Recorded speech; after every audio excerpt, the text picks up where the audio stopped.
Hi guys, here's another video, and today's subject is going to be very vast, but I will try to extract some interesting ideas and concepts out of it.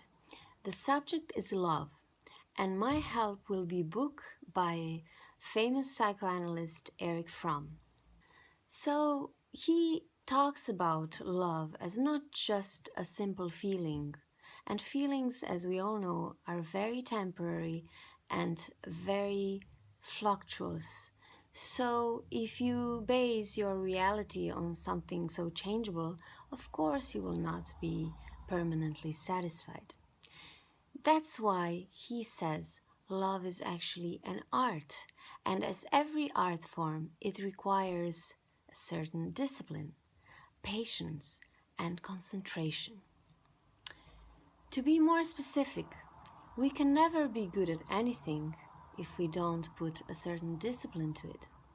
So, when we relate this to love, of course, it requires a certain amount of energy, a certain amount of time, and a certain amount of commitment, which in today's society is, I would say, lacking. Look at, for example, these dating sites.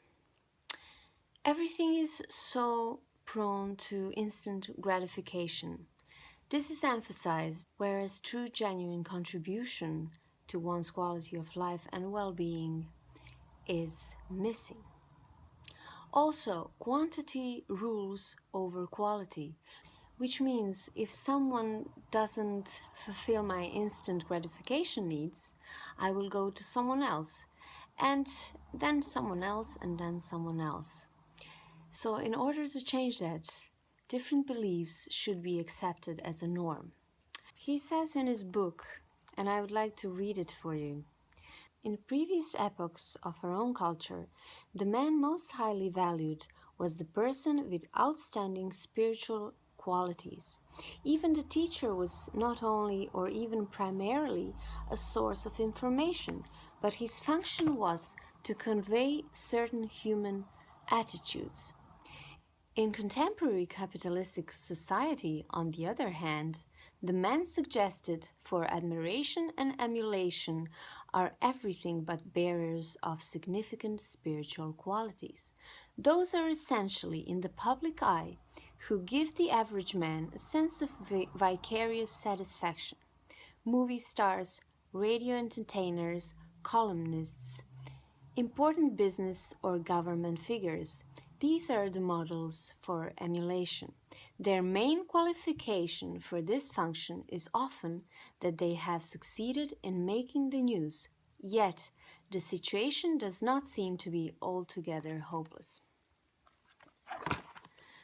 So, as you can see, the emphasis is put on something which doesn't have authenticity and which doesn't add up to genuine quality and well-being. The other thing is concentration. So, concentration would mean living in the now, listening to what someone else is saying, being genuinely interested in good quality conversation, and not just in replying.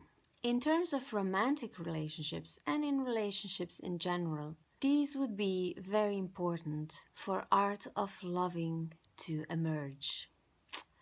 In terms of patience, Erich Fromm says that is the ability to overcome obstacles and to see things or issues as temporary challenges and not as deal breakers. And this is exactly required for the art of loving. Because, again, modern day world is all about if I'm not satisfied immediately and if something goes wrong, I don't have to be bothered with that. I don't have to put any effort into it.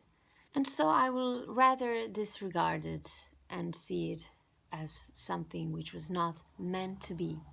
And in this book, this is also talked about as irrational faith, because people would rather have some unattainable ideal, but at the same time, there is a possibility to attain such ideal, but with realistic faith, with faith that requires action.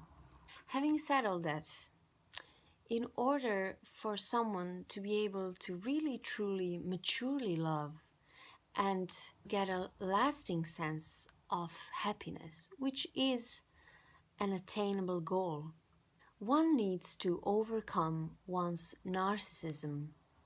For that to happen, we would have to practice objectivity, reason, and humility. And this would mean something we do on a regular basis, not only occasionally.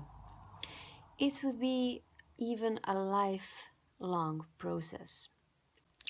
So, to make some sort of resume of what we said so far, if one wants to master the art of loving, one needs to have discipline, patience, concentration. One has to develop objectivity, reason, and humility to themselves. And also, one needs to have faith, and also a reasonable faith, not unreasonable faith. What does that mean in terms of human relationships?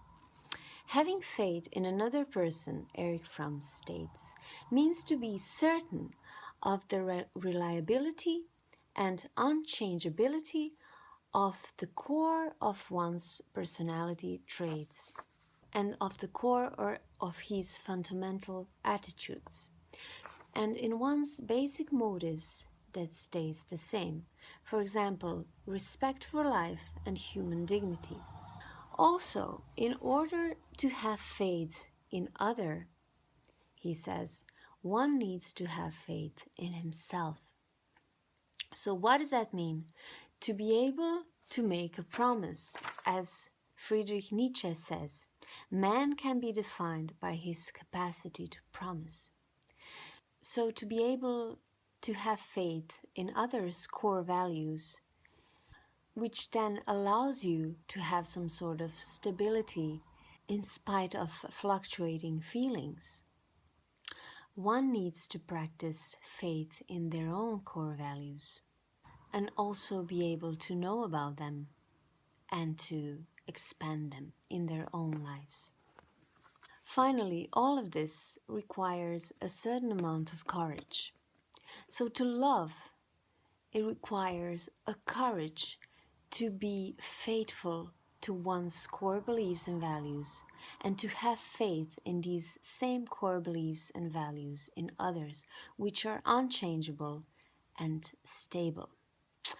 Today's society, unfortunately, sabotages these core values in human, objectifying them and therefore reducing them, robbing them out of their own power.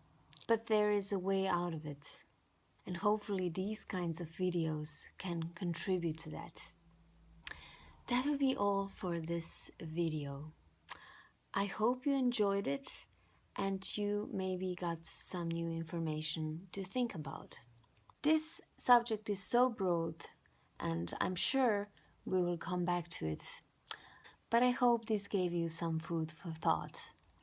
Until next time, take care.